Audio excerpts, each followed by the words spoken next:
All right, all right. Hello, everyone. And we are here in our beautiful International Women's Day, International Women's Week, Yes. International Women's Life.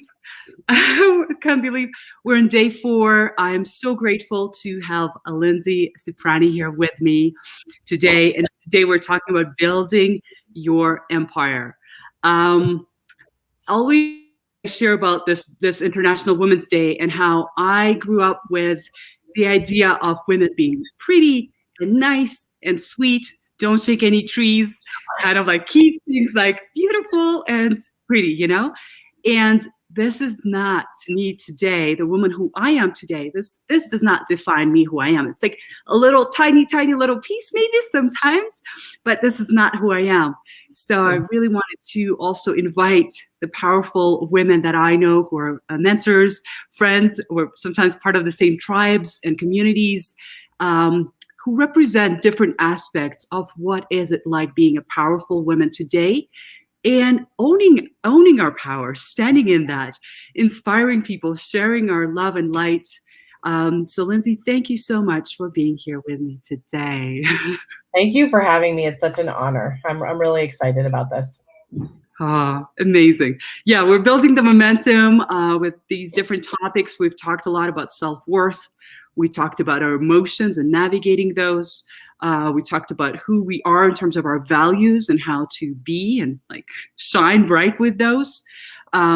So today I would love to take this conversation, of course, and introduce you first of all. So first of all, you're a mom with 2 beautiful kids and a wife. Professionally, you are in the real estate field and you are a founder of a Ciprani Consulting and the Linzee Ciprani team as well. And you're an entrepreneur at heart. I think that defines us from the Keiko. So you also have multiple investing streams and properties. You've got over probably like 20 different streams of income, which is incredible and amazing. And I wanted to bring you here today to really like share your journey, share with the other women that it is possible for everyone. And where can we begin, depending where we are on that journey. But I welcome you here today. Tell us, who is Linzee today? Who are you today?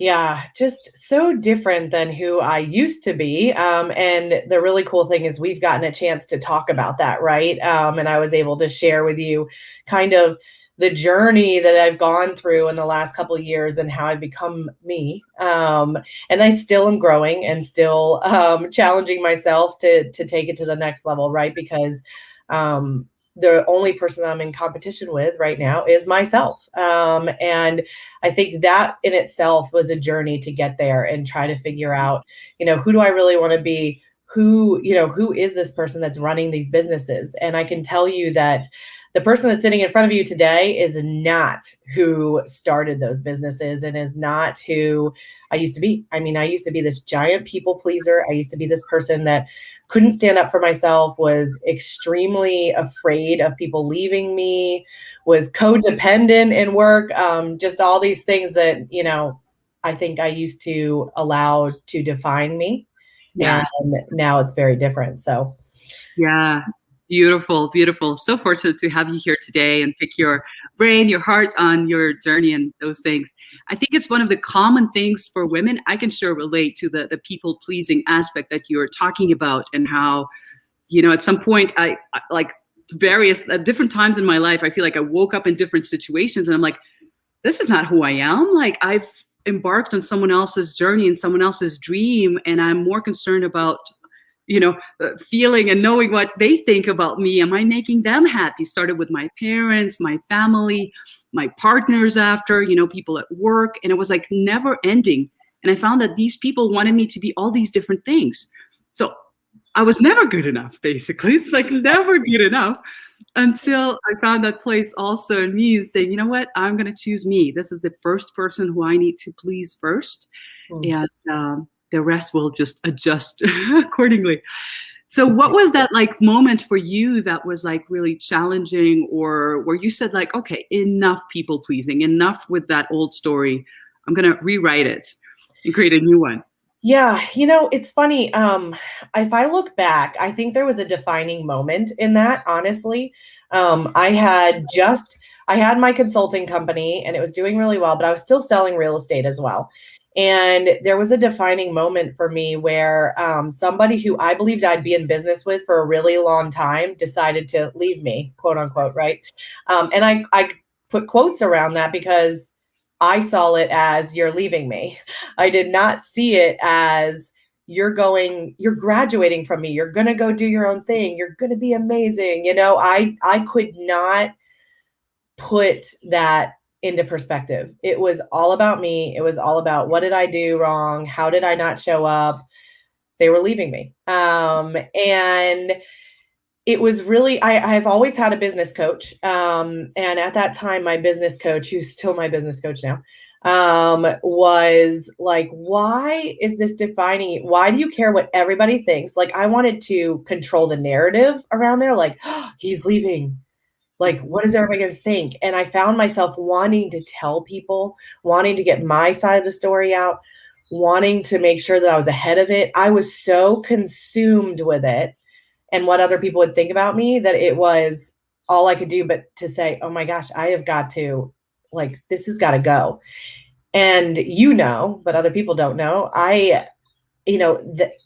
My business and my thoughts around people was so consuming that, I mean, I had 60 plus extra pounds on me of stress and just anxiety about what everybody else thought about me and how I was showing up in their world. And I just didn't care how I was showing up in my own world with my own kids and my own family. And, that doesn't work. And so that was the moment when I was like, man, I've got to fix this and I've got to change it. And it was also the moment that somebody told me that people pleasing is a habit. And I was like, what? Are you sure it's not just me? I couldn't believe it. So that was it. Thank you. Thank you. Yeah, I'd love to hear from our women who are tuning in. If you can resonate with some of that, what Linzee's talking about, are you in the habit of people pleasing? I think it's really powerful when we're able to get that story out of the personal world, because like we're holding that and carrying that like it's just about me. It must be only me who's carrying that story. And then when we start like opening up that story, sharing that old, old habits, you realize like, oh, other people do that too. So it must be a habit. So if I am able to create that, I'm able to create something else. Yeah. So what did you decide to invest your attention into and cultivate since then? Yeah, well, it was interesting, right? I had grown up with a mother who, man, she is the best people pleaser there is out there. And so I really kind of grew up looking at that as like, oh, she just makes everybody happy. And I learned how to do that. And I did it really well. However, in business, this is the beautiful thing about business. You can't make everybody happy. You just cannot be everything to everybody. Man, did I kill myself to be that. I got to tell you, I mean, every chance I got, it was like, how do I fix it for you? How do I give you more money and not take any money for myself? I can't tell you how many things were really bad with this. There were 2 years where my husband and I went through our entire life savings because I cared more about everybody else than my own family. And that doesn't work for very long and you get resentful and it's bad. So what did I do to kind of change that? There were a number of things. I took myself through a process and I'm still in that process. Remember, it was a habit. So it is I have to remember daily that I cannot slip back into that habit. And I want to slip back into it almost every day, unfortunately. And so, but I created a bunch of affirmations around it because I thought, okay, if I can find some affirmations that feel like people pleasing affirmations and kind of make them what I need them to be, and I say them every single day, I can take myself from doing this over and over and over again to a place where maybe I can kick the habit. And so I started with affirmations, and through that came other things that took me into a different place, which we could talk about if you want to. But the affirmations are really what kicked that off, truly. For me to be able to say, what I do is good enough, and other people's response to me is their, choice and decision, and I'm giving the best for, to the collective good of all parties involved, that when I choose myself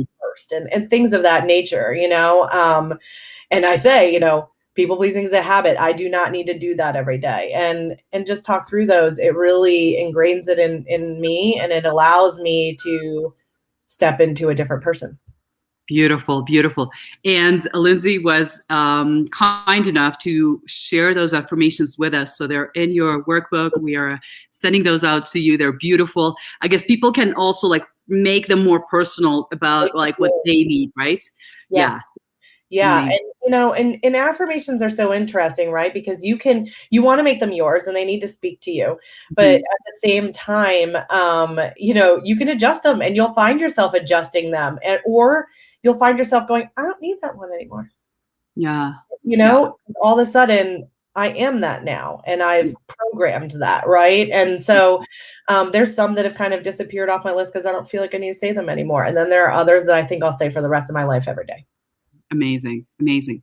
Let's go back to that people pleasing aspect. And I love the self-worth, like what you're talking about is like, how much do I give to other people and keep for myself?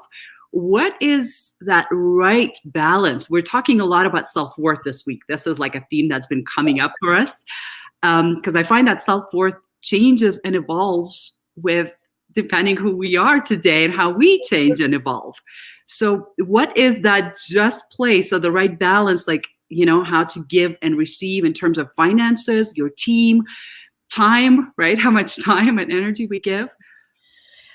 Gosh, you know what? It's so hard. I think the hardest thing is being a mom too, right? Because you've got these little people that like, that's all they do is take, and they don't know any better. And as a mom, you kind of get into this place of, I'm taking care of everybody. I'm taking care of it. And we become these problem solvers, for lack of a better word, in life. And, the multitasker, that I don't believe in multitasking. I believe that you're only doing something kind of well. But you become this person that thinks you can multitask and do a million things. And, I always tell people, if they look at my computer, there's a million tabs open, because it's like, oh, I got to go back and do those things. And it's like my brain, and then someday I'll get back there. Well, it's so funny. Do you know how often I get back there? Barely ever. And so, I kind of say all of that because I think we have been programmed, especially as women, to be able to do it all, to take care of it all, and to take care of everybody else in our life. And, I said I had 60 plus pounds on me before. I've since released those because they're not coming back. I have not lost that weight. And I can tell you that I just constantly put everybody, and it's very difficult for me to do anything for myself, right? I have to force myself to get a massage. And I had to force myself to go get my nails done, right? I needed a day. And that, I shouldn't have to force myself. I should want to take care of myself because I am taking care of other people. And so I think, it's such a hard thing to find that balance, Marina. And I don't know what the answer is, but I do know that self-care is really important. And so my husband and I had to have a really great conversation around, what does Linzee self-care look like? And for me, I will tell you guys, I need a bath once in a while, and Epsom salts, that's really all I need. If I can get in there and have some music, or even watch a half an hour or 45 minutes of a show with nobody bothering me in the bathroom by myself, that'd be great, right? I mean, moms, you go to the bathroom all the time to get away from your kids. I know you do. So it's like, if I could just do that and just have a little bit of alone time and relax a little bit, I'm such a better person. I'm a better mom, a better businesswoman, and all those things. And so we had to come to a place where we had to figure out, how does Linzee recharge, and how do we make sure she does that every day? Because she's wearing a lot of hats and she's got a lot on her shoulders. And so how do we do that?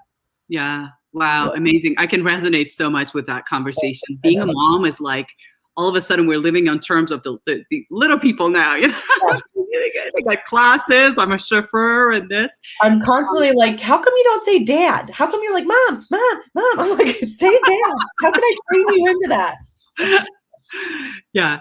So I feel like let's go into like the time management aspect of it, because I'm this like I can just resonate with what you're saying. I have to force myself. Like I have a nail appointment tomorrow, and I'm like, I so don't want to do it. To me, it's such like a waste of my time.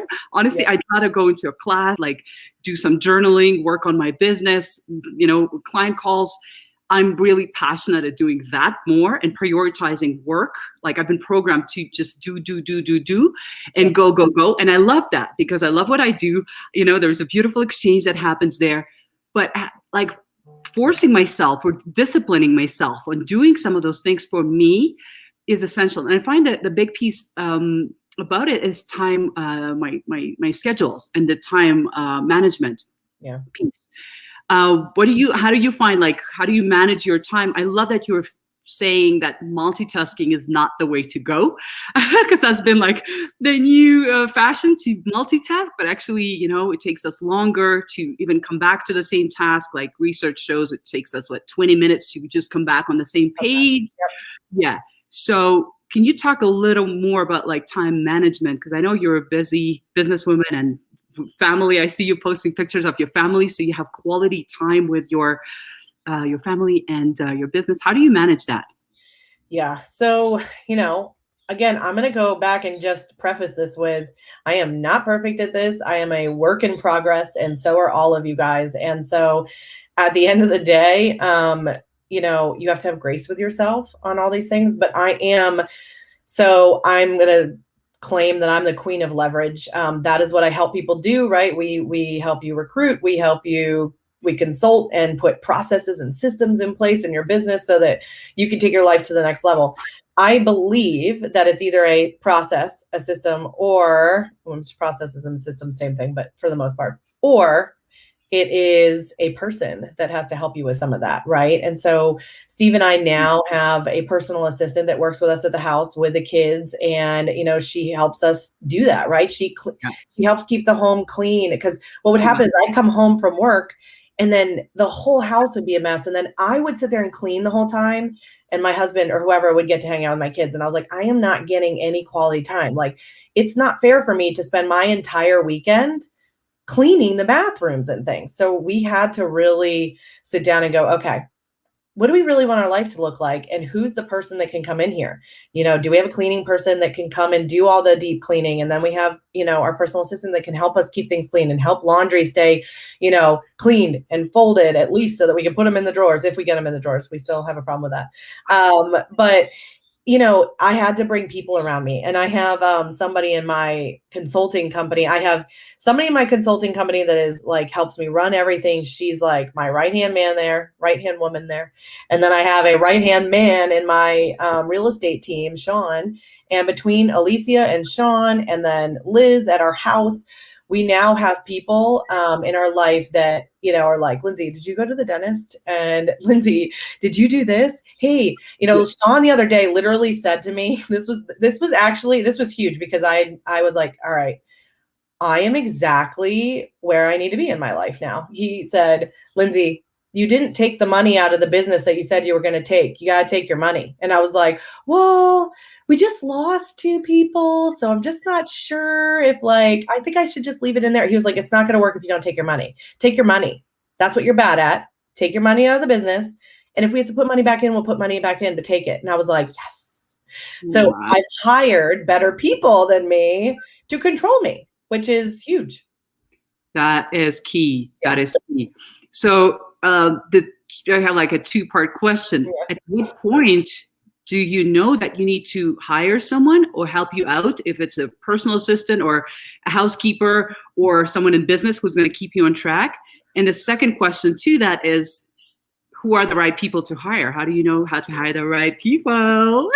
That's the tricky thing of life in business, right? And you might have to go through people. That is the true answer. It's the be slow to hire, quick to fire. If for some reason those people don't add value to you right away, you have the wrong person. They have to add value to you. And I think in your gut, almost immediately, oh my gosh, this person has done all these things. Like, I don't have to do the things. And you feel great about it, and it feels energizing. And are you guys perfect? And are you in sync? No. Not all the time. And that takes time, right? But at the end of the day, if you have the right person, they do almost immediately, bring relief to you. And I can tell you there are a number of people that I've brought into my life that, man, whether it was their energy or just the things that they got done and the amount they took off of me, that I was like, I love you. Like, I literally, there were times when I was like, I love you. I'm sorry. That's weird to say because we're brand new at this, but I love you. And Sean doesn't like it when I say I love him. But I do, because he's changed my life. Right. And I think, like I said, and if you are feeling like you're not sure if they've added the value, it's probably possible that, well, there's two things that have happened. One, you didn't train them properly and you didn't set the expectations properly. So that's possible for a lot of entrepreneurs and a lot of small business people. That is very possible. But the second thing is you probably don't have the right person. Go ahead. Yeah. I'm going to pause you right there with just the first one. When you say slow to hire, quick to fire, love that quote. So not training them properly. Right? Like, I find myself in that situation over and over, like as a coach too, like self-coaching, right? Self-leadership is like, taking full responsibility, not just blaming it on the person, but saying, what haven't I done yet? And sometimes I'm like, oh my God, like social media, let's say, I need someone to master my social media. But if I don't know exactly what needs to be done, then that person who we're hiring is being confused. And it's like that never-ending snowball, So how do you know how to hire the right person and then train them properly? How to hire the right person. So you take them through a process. A process is really important. If you deviate from your own process, then you're making a hire too quickly and you're not going slow. Remember, slow to hire, very important. And so with our consulting company, we actually are very slow to hire. We take them through a number of interviews, and you know what? Sometimes candidates don't like that. And guess what? They're just not the right person, because we really need to get to know you to make sure that you're the right person. And so, taking them through a process, not deviating. And I mean, here's the deal. I actually have to hire my own team now to hire for me, because I don't do it well, right? And so if I don't have the blessing from Linzee and Sam, they're my two top recruiters, and have been with me the longest right now. But if I don't have their blessing, I can't hire them, because I've chosen to not ask their opinion on it sometimes, and still hired people, and they ended up not working. And they knew right away. They were like, "This is not going to work, Linzee." I'm like, I do it to myself. And so I always tell people, if you struggle with that, to have somebody to bounce off who is not invested in it, right? Like, I'm invested in my business. I want to be in business with people that like, trust, and trust me, and that I like and trust. And it's hard to be objective, but my own real, recruiting team, they can be objective for me, right? My husband. And then we don't get our emotions in the way. And so if I struggle with that as the person who hires for other people, everybody else does. And so I do think, whether it's a friend, somebody who worked with you in the past that knows you really well, or a hiring company, bring somebody alongside of you so that you make the right hire and you have somebody to bounce off, the ideas and thoughts around it with, because that's what the most important thing is. Yeah. And then that second part was the training, having a system, having an onboarding system, which most entrepreneurs and most small business people cannot do. Again, if you can get help from somebody who's been in the position before and pay them, care about this new person that you're bringing in. Like, you want them to be successful. So give them every opportunity to be successful. That means hiring them a consultant or a coach or somebody who's done the job or whatever it is. And just reach out to those people to say, hey, how much would it cost if you showed them how to do all of my social media? Oh, and hey, by the way, let me paint done. That's a Brene Brown thing. That's an amazing thing. Paint done. And by when? So I want it done by this date. Always have that as somebody who is giving to-dos to somebody else. And then always do paint done. What does the done product look like in your head, right? So if we just look at social media, is it LinkedIn, Facebook, and Instagram, or is it Twitter, YouTube, like where do you want all those things? TikTok, like where are we really going? You can't just say social media. And we have to make some videos to show somebody exactly what the steps are that we want them to take so that they're successful, in my opinion. Right. Yeah. Yeah. You're talking like, and I love that you're smiling about the mistakes that you've done and the wrong hires that you've made. What are some of the mistakes that you've done, like in your business, that were, big at the time probably, but you paid the price, but the lessons that you extracted from them were absolute gold. Yeah, so many. I will tell you that one of the biggest lessons I learned in the beginning, and I'm still learning this lesson, I don't do it perfectly, is that I did not set the expectations properly. So one, I didn't clearly communicate what the job was. Two, I didn't say, here's how you win with me as a boss, and here's how you lose with me. And now we make people set expectations with that dialogue before they make a hire every single time, because, I need somebody to know that. And then I need that written down in a document so that we can revisit it and be like, do you remember when we talked about this? Remember when I told you that being late multiple times or asking to leave early multiple times without a reason is just a way to lose with me? Like, here it is. And we're doing that. So that's a problem. Right. And so again, setting expectations. Sometimes though, here's the thing. And this is why I told you that it's so much better to just say, what are all the things you failed at? Because sometimes you don't know that this is a way to lose with you until it happens. And then you're like, oh, yeah, I guess I never thought that I'd have to tell somebody to not take my credit card and use it at a bar for their own personal stuff. That's stealing. I didn't think I'd have to explain that, but that's how you would lose with me, right? I had that happen. I had somebody take my credit card and spend a lot of money. And the next day, we had to part ways together, right? Because that didn't work for me. I had somebody who, we had a contract written up where it was very clear about what the percentages looked like in sales, because in real estate, in all sales job, you either have a salary and a bonus structure, or you have, in real estate, you've got commissions that you split if you're on a team. And very clearly, like, hey, if the appointment is set by this person who's making all of the calls, if that is set by that person, you get this split. Well, what if you fire that person because they steal from you or something happens? And does that mean that the other person that signed the contract saying that that was their split now gets the percentage that would have gone to that person that you fired? Again, something that I didn't think I would ever have to explain. Why would I have to explain that? I'm paying that person's salary. I'm paying for all the things. Yeah. And you signed a contract saying this is your split. If it was set by this person, nothing's changed. Yeah. But, had a giant fight about those kind of things. And so many more. I could give you so many examples, but the truth is I didn't know that I had to set those expectations or have those conversations up front, because I thought everybody would operate the same as me.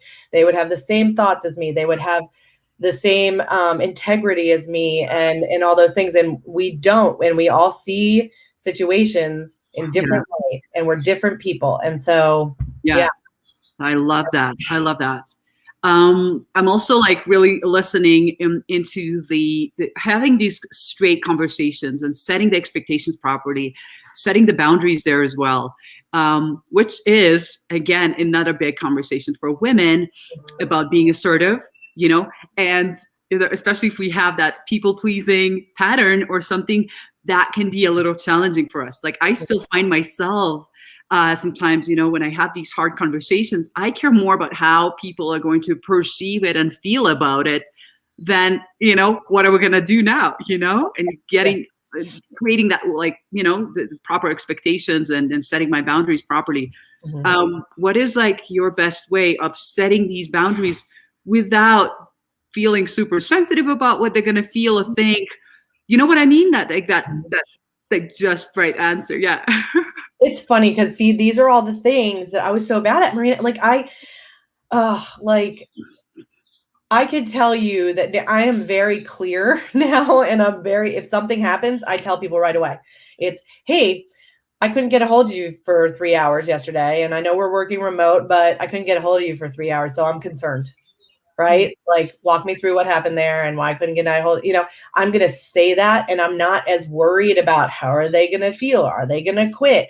I used to be really worried about that, right? Or, well, there's a lot of things that you can say, but I used to worry about all those things. So here's the thing, with women, and excuse my language, but the moment that I became somebody who spoke my truth is what I'm going to say, spoke my truth, was the moment that a lot of people decided that I was a bitch. But Yeah. I'm not. Yeah. I have just been somebody who continually beat around the bush and wasn't really honest about how I was feeling, and was afraid to say things. I didn't want people to leave me, or I didn't want this, or I didn't want that. Even when when that person took my credit card, I'm going to lose my voice here. When that person took my credit card, excuse me, I was worried about him. I was crying when I was letting him go. What? You stole from me. Get out of my life. You clearly don't have respect for me as a human, as a friend, as a boss, right? And but I was really worried about what he was going to think. And you know what? That person went and told lots and lots of stories about me and who I am, and I really wanted to tell everybody what really happened. But again, you can't do those things. And so I think I'm not that way. I just have learned that I need to be clear, and I need to set expectations, and clarity is power. Beautiful. Clarity is power. Another beautiful quote. I guess it gets easier with time, right? The more we go into these conversations, the easier it gets. I find one of the ways for me was not saying yes or no too quickly to people's demands or something. I go, let me check my calendar. Let me take a moment, but giving myself that buffer time of 24 hours or 2 days. Let me get back to you, if that's possible. Yes. And giving myself the time to really ponder on, is this needed? Is this a strong yes for me or no? And then once communicating something, again, just no is a full sentence. How really no, and that's it. Not having to add any explanation why I'm doing and taking this decision has been huge. So these pauses for me are keys, especially for women, not to apologize, not to explain. This is what it is, and pause. Yep. In real estate, probably because you guys deal with a lot of bigger amounts. It's this is the price for my services. This is what it is. Point. Not having to explain that has been big for me personally. I love that. And it's funny, I had somebody tell me the other day, if it's not a hell yes, it's a no, right? If for some reason it's not a hell yes, it's a no. Yeah. And so but I mean, it's funny. I could have just stopped with that too. Oh, my phone is ringing. I apologize. I could have just stopped with that, and I'm going to quit that. And I apologize. But I could have just left it at something like that. And instead, I like to talk around things, but that's the people pleasing, right? I could never because I would watch somebody, the way that they were looking at me and how they were feeling. And then I would be like, oh, I feel like I need to talk more, right? Or I'd feel that energy. Oh, this isn't going well. And then I would talk more. And I've learned how to go, okay, I hear what you're saying. Let me think about it a little bit. I'll get back to you, because that's actually, again, that's power, is being able to stop and not over communicate.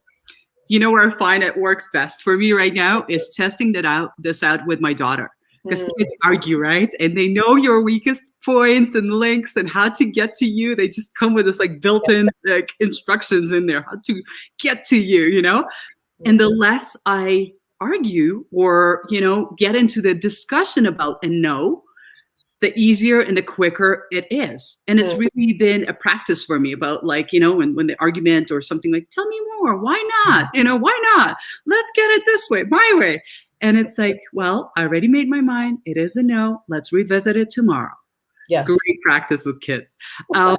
Linzee, I want to shift gears and also bridge this conversation, of course, to, I know it's a big topic, especially in the real estate. I used to be in the real estate field as well.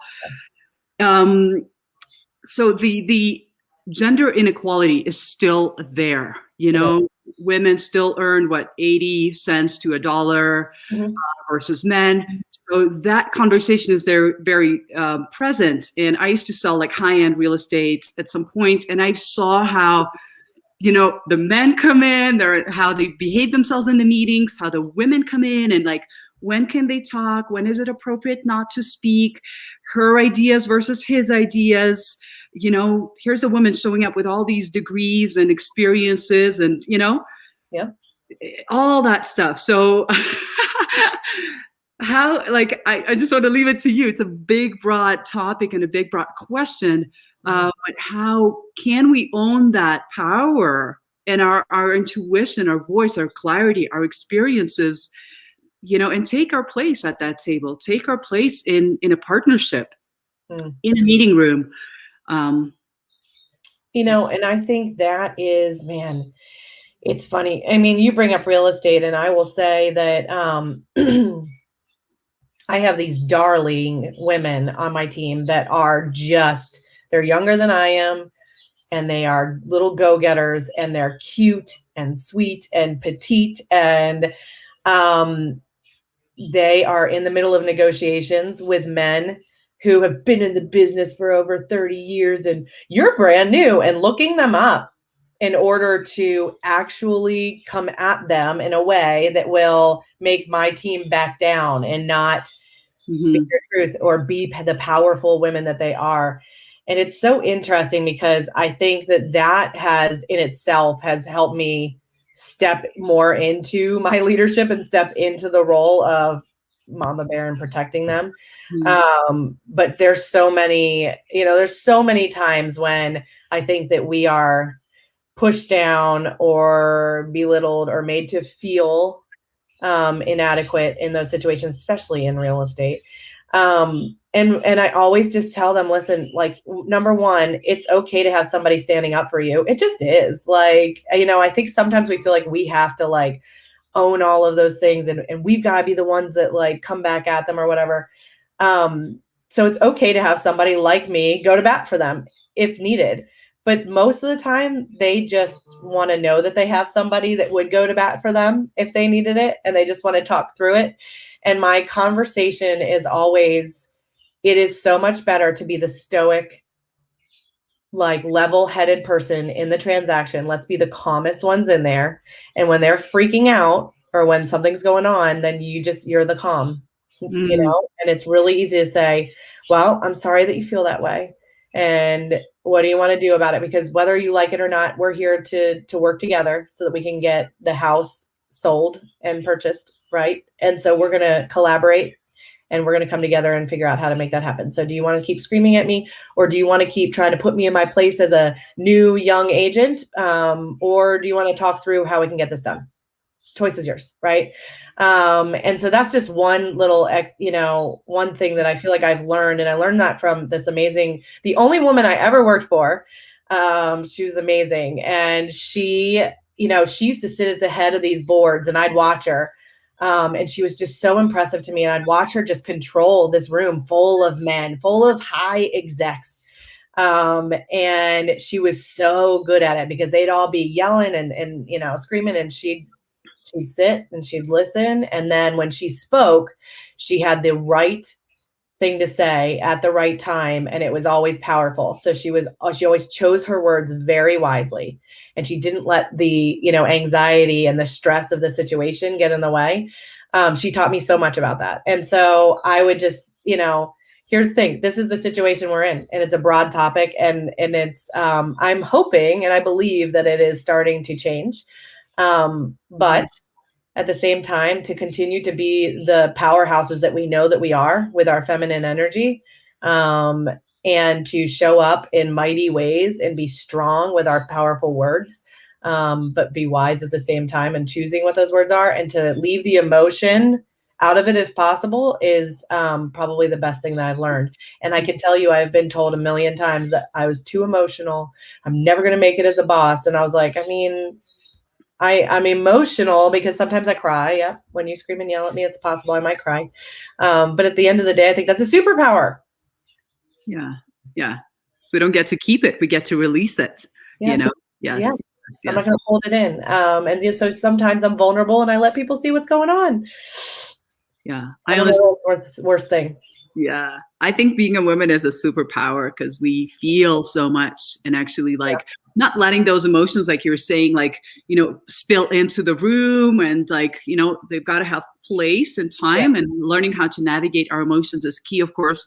But they're like doorways into like what are some of those important things, the needs, the boundaries that were crossed, or what to do, what not to do. So I think they actually like point to extremely important things for us, and if we can learn how to use them and navigate that for inspirations and using our intuition and creativity with all that, Yes. it's a superpower.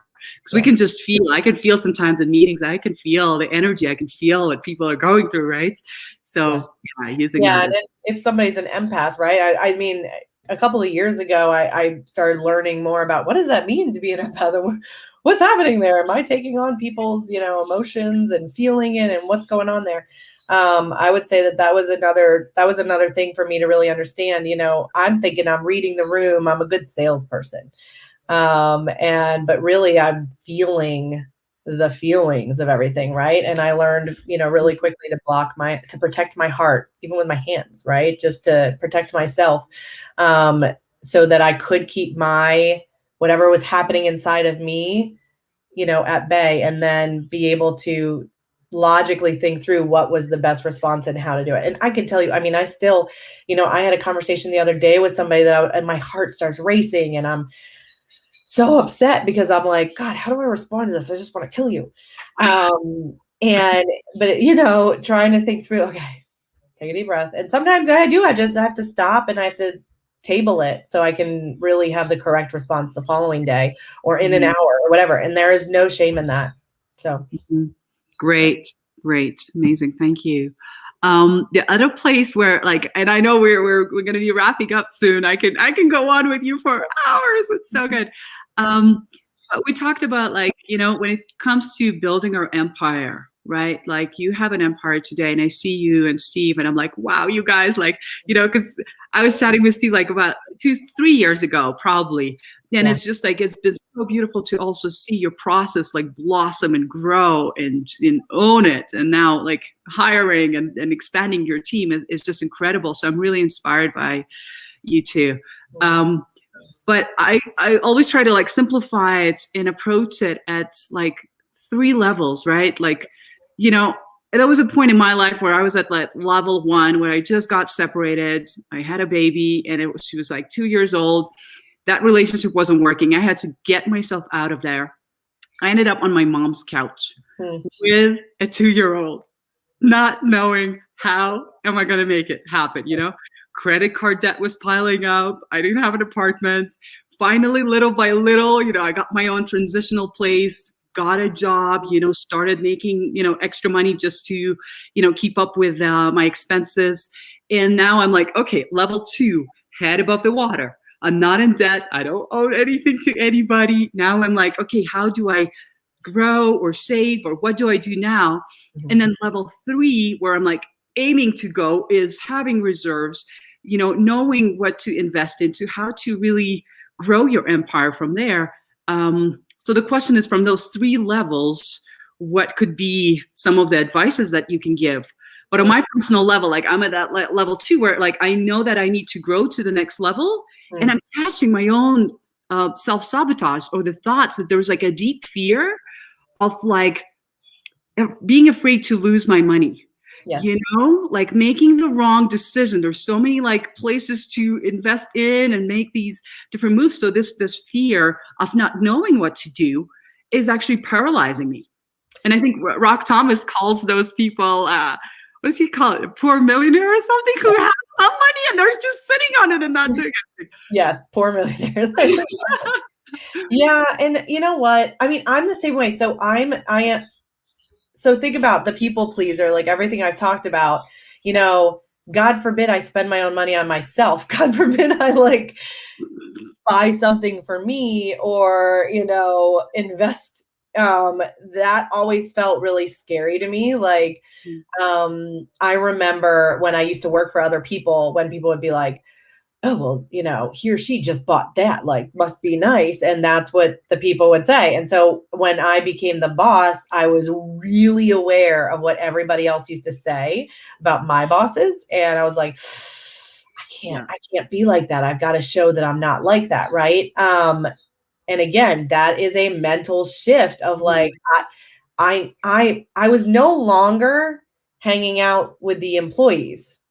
I now had to start hanging out with the bosses, right? And that was a big shift. Steph talked about this yesterday too. One of the biggest things that so many people say in the personal development world are, you are the sum of the 5 people that you hang out with. Well, the truth is I couldn't keep having those conversations anymore. I had to have these conversations. I had to get in those rooms. I had to join different things where, with entrepreneurs, and I had to, I used to have like a dinner that I would create that were like all these people that I really respected. I brought them all together to mastermind, and I would pay for the dinner. But I was there to learn from them, to pick their brains, right? I did it all the time. And so the truth is, you just have to change who you're hanging out with and what circles you're in, because it's weird. It forces you into that next level, right? So hanging out with those people and watching them, I all of a sudden had the ability to call them up too and say, hey, I think I found this real estate deal and I'm thinking about flipping it and then holding it. This is my first one.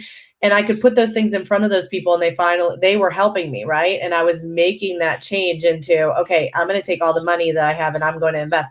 Now, it's funny though. I'm going to say this because I'm going to bring it back to people pleasing and all of that stuff that I just talked to you about like, oh, being the boss now, like spending money on myself. I don't want to do that. Like, I also was trying to control, and this was just recently.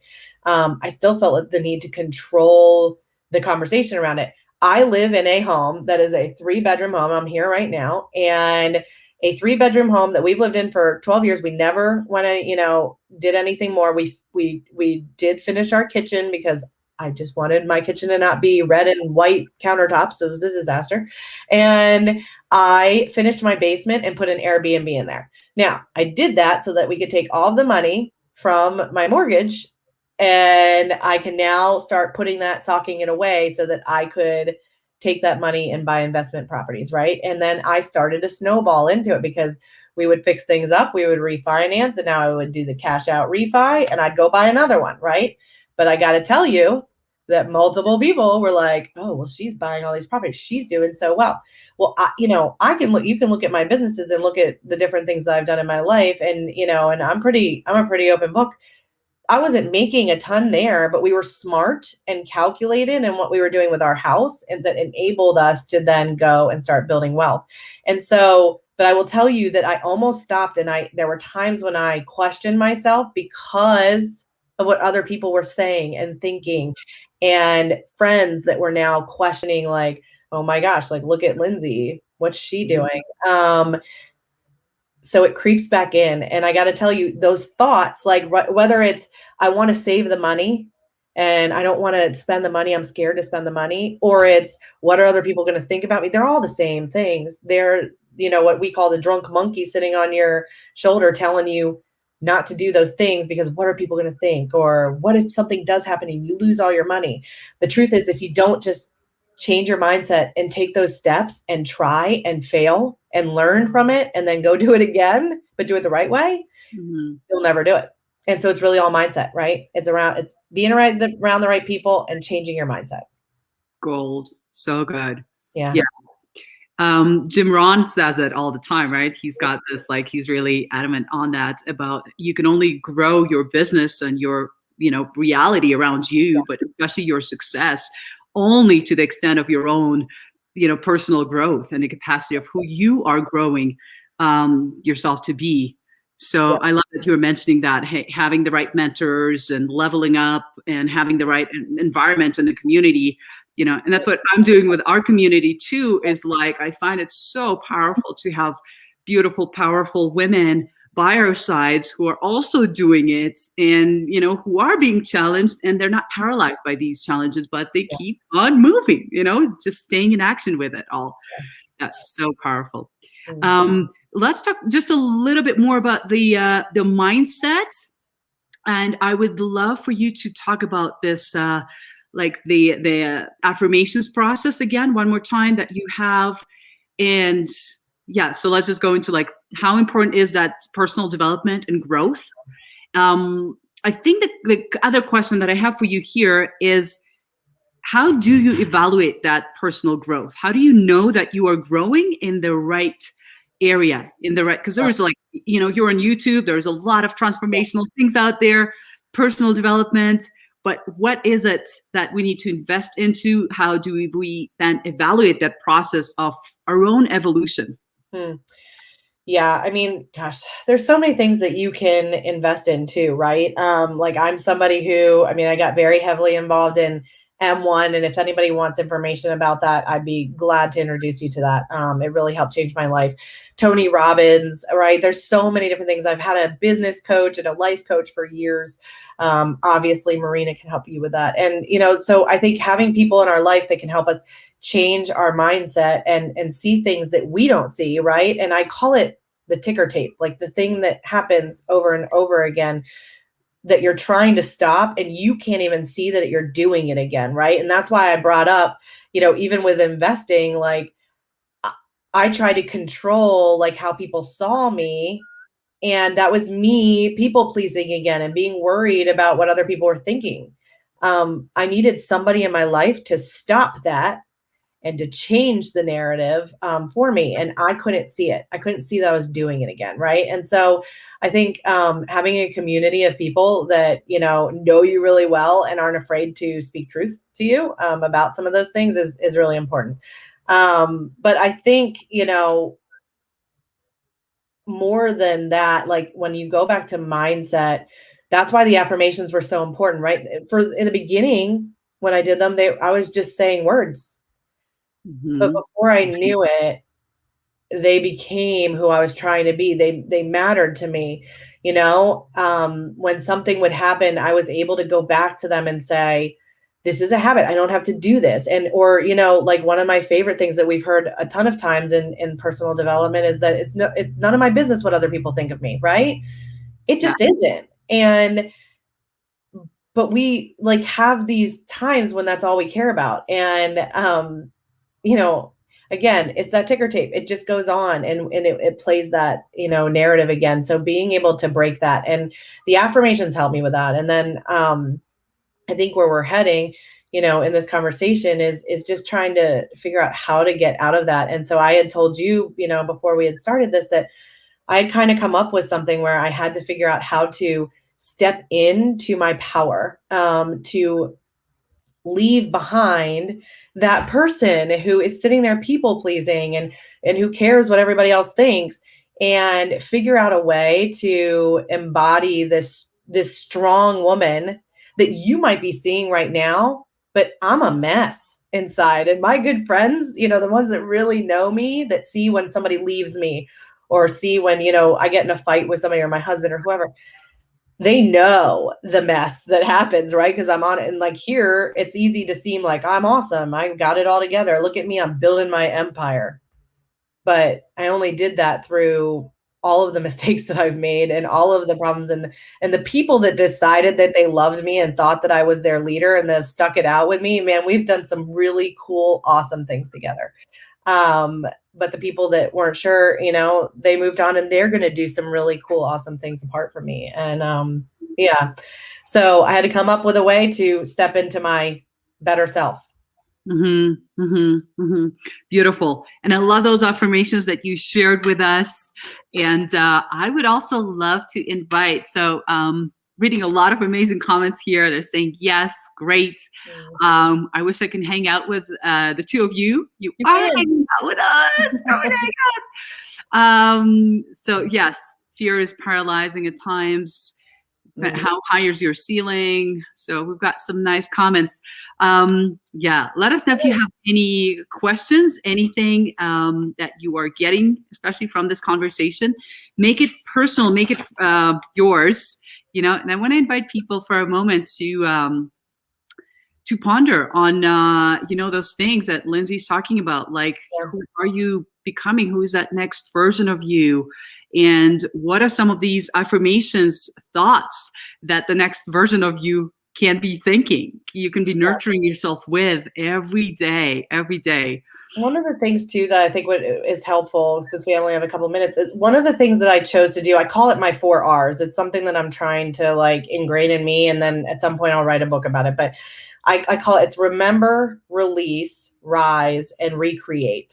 And the remember part is I told Marina I had written this entire wall, like all these papers of all of the failures I've had and all the times when I thought for sure I'm going down, right? Like if you just look at COVID last year, I was like, I'm done. I went into that with like $60,000 of debt. We had made some really bad mistakes in 2019. Now we righted those mistakes at the end of that year. And we unfortunately had to part ways with some people that we were, keeping on because we thought it was the right move. And so we parted ways, which was probably the hardest day of my life was, talking to 4 different people that were like, hey, we're not going to be in business together anymore. But I went into 2020 with all of those issues financially. And then 2020 hit. And I was like, that's it. We're going down. But here's the deal. I was able to go back to all the things I had written out where I thought I was done. This person left me and I thought the team was going to fold. This person left and I thought this was going to happen. And this happened and I thought this was going to happen. Right. And I wrote all of those out and I keep those and I have them on my wall because I really, I have to look at them constantly, right? So that's my remember. Release is to release the fear and the anxiety that's coming along with remembering how I felt for those times when I thought I was going to fail. And then I didn't, right? So I'm going to release the stress and the anxiety that happens there. But then I'm going to rise. And what that means to me, this may sound funny to you guys, but you have to think of a time when you felt really powerful or you felt like you were in control. You were the leader, right? And I want you to imagine that one time. For me, it's getting ready. I was a really big, good competitive swimmer. And so it was sitting there, putting my goggles down, and I can see myself do it. I can see myself put my goggles on and I would do this little thing to get ready to jump into the water, right? I'm loosening up, I'm jumping, whatever. So I will loosen up, put my goggles on, even if I don't have goggles, I'll jump around. And then I close my eyes and I imagine that I'm getting ready to dive in that pool. And that's when some of my massive strength when I was younger, like that was my power. And then I'd hit that water and I'd go. And that helps me remember that power, right? And so that's my rise. And then recreate. Now I get to recreate whoever I want to be today after bringing my power back. And that's kind of what I put in place to help me take it to the next level. Beautiful, beautiful, so powerful. So every day after, we have our beautiful conversation and steer up this conversation today was like amazing. We invite our participants to take that on, playful out with this conversation, build your empire, take the next first step into it. And Linzee, what would you say, like you can offer like as one question that they can, the takeaway from today that they can either journal about. We always leave them with a little home play for the end of the day that they can really use that and make this conversation really apply it to themselves, make it real. I love that. Write your affirmations. What are they? If you want mine, they're in the book, right? And I can give you more. So write those down, even if it's just 3 of them and, for a little bit, write them. Then I want you to think about what's that power. When did you feel powerful? When did you feel beautiful? When did you feel in control? Whatever it is that you need to feel, like when did you feel that way? I want you to visualize it and really tap into that power. Why did you feel powerful? What made you feel that way at that moment? And then I want you to remember all the times when you thought that things were never going to be the same. We lose people. We think we're never going to be the same because we've lost that person, but life does go on at some point, right? I want you to remember the hard things, but then how the universe or God or whatever you believe in took you to the next level there and still saved you and you were okay. And it didn't, cause you a problem. And I want you to write all that down. And I want you to start to figure out how to become and recreate this new version of you. Amazing. Amazing. Linzee, thank you so much for today. It's been such a pleasure. It's been such a rich conversation hanging out here with you. I I do. So we'll post a home play in a post after this, and if you play full out, answer answer the question, we'll put you in the draw for tomorrow. The winner will be announced there tomorrow. Lindsay, I just popped it in the chat here. If you can pick a name of one of the winners for yesterday, they submitted their home play for day 3. You can pick a name that resonates with you, speaks to you. I got it. I'm gonna pick Claire. Claire, beautiful. Woo woo. Yay. So the beautiful cacao drink for the queens is going to go to Claire. Lindsay, thank you so much for your dedication, your devotion, for growth, for empowering women, inspiring women, and really inspiring through example. Like, I really see you as a trailblazer who's on the ground, being transparent, authentic, real, and owning not just your success, but how you got there and still doing it and facing yourself every day in the mirror. Thank you so much for sharing your journey, your affirmations with us. And I'm so blessed and honored to be here with you. Thank you, everyone, so much. Thank you so much. Reach out to me if you have questions. So I appreciate the time. All right. Bye. All right, guys. So you have it. We had a beautiful, beautiful day 4 today. Let me just recap it for you for a second. We had day 1 was on value and self-worth. We talked with Nicole about it. It was amazing. Day 2, we went into embracing our polarities and really going into the emotional scale of how to navigate our emotions with Jen. It was amazing. Day 3, we had a beautiful conversation with Steph and Shirley about shining bright in this world, understanding our value and just being who we are naturally, and how to cultivate and nurture our relationships. And today was number 4, day 4 with Lindsay, about how to build our empire, where to start, what to look for. So I hope this has been inspiring to you in many ways. I also hope you're really taking this information and applying it, turning it into a real retreat. So we love and appreciate you so much. I wanted to also share with you about our community and the tribe of women in the embodied feminine community, as well as a private tribe of the intimate circle that we've got. We hear about all these nuggets that you're getting today about transformation, about personal development and growth. And hopefully they're sparking up all these light-making connections for you and who you are becoming. What I found made a difference for me was not only when I was going to workshops and trainings with people, but when I committed to a process, when I said, yes, I'm ready to transform, I'm ready to fully grow. And when I went to a mastermind, one of them was with Rock Thomas, actually, which was amazing. And I said, okay, I need to grow. I need to create these spaces for myself to evolve, where I can grow and evolve.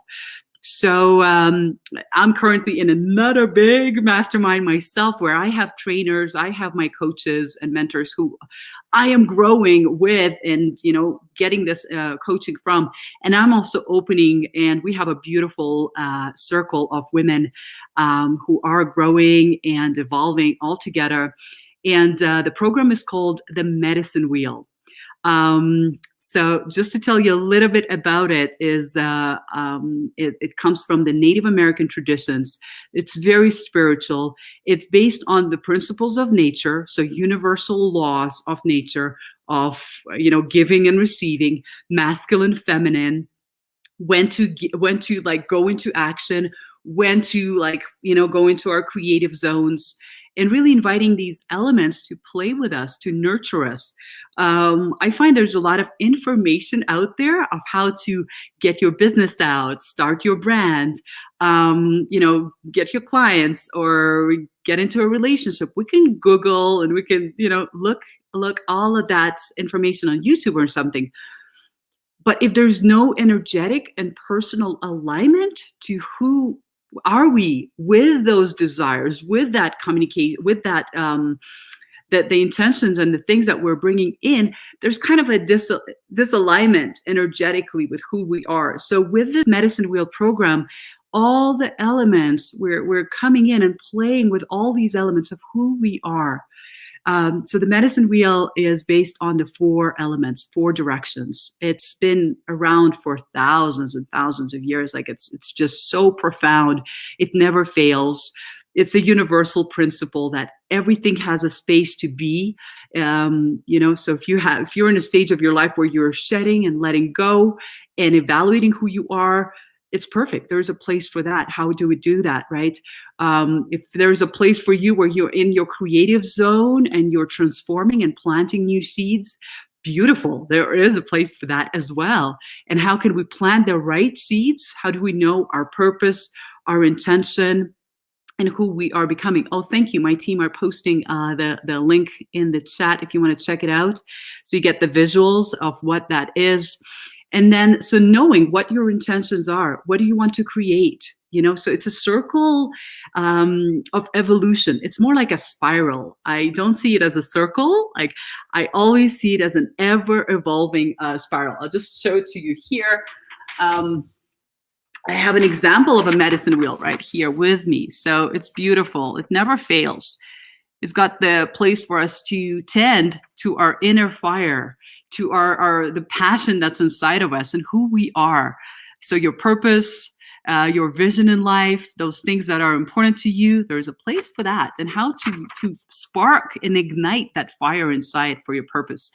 And then we go into, there's also a lot of spiritual ceremonies that come with it. Some of them are healing on the healing levels, shedding stuff like old layers. Some of them are empowering, where you get to commit to your vision, you get to commit to yourself, you get to be witnessed also by the tribe. We work a lot with the energetics too.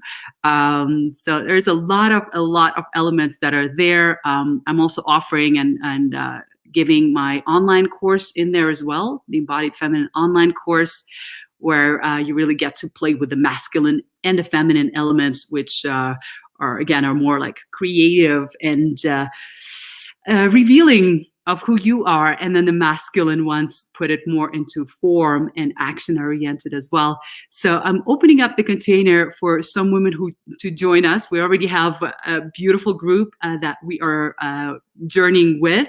And the beautiful thing is you can join at the point in your life where you're at. And there is that place on the medicine wheel for you to be. So if you're looking for spirituality, for more like meaning in your life, in your business, in your relationships as well, this is definitely an open invitation and a place for you to be. What else do I want to say? If you want to just have a chat with me, know more about it, just reach out to me and I'm available. I'm around for that. Let me know what else is out there. And I thank you so much for tuning in, being here with us. Tomorrow, okay, we're still in the retreat, and tomorrow is our beautiful day 5.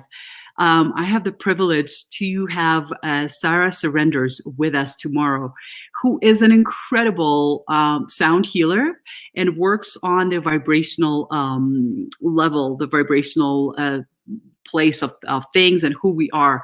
So tune into this conversation. It's going to be amazing and beautiful. We called it Remembering Your Song. Remembering your authentic song that maybe when you were a child, you were still a little girl and you had a dream. Maybe you still have a dream. Maybe it evolved. But remembering that original song that you came here with. And when we were little, it's like, I remember I was like excited about everything. I wasn't afraid to sing and dance and express myself through my voice, right? So there was a lot of our voice that we're going to be addressing and working on tomorrow. And our voice chakra is like right over our heart. So it's really interesting that all of your desires, intentions that are in the heart are directly also connected to the voice and your self-expression. So tune in with us tomorrow and we'd love to have you there. Let me know if there's anything that you need to make this retreat even better. All right. Love you all, superstars. Thank you so much for hanging out with us. I hope this was of value. Mwah. Have a beautiful, fabulous day. Bye.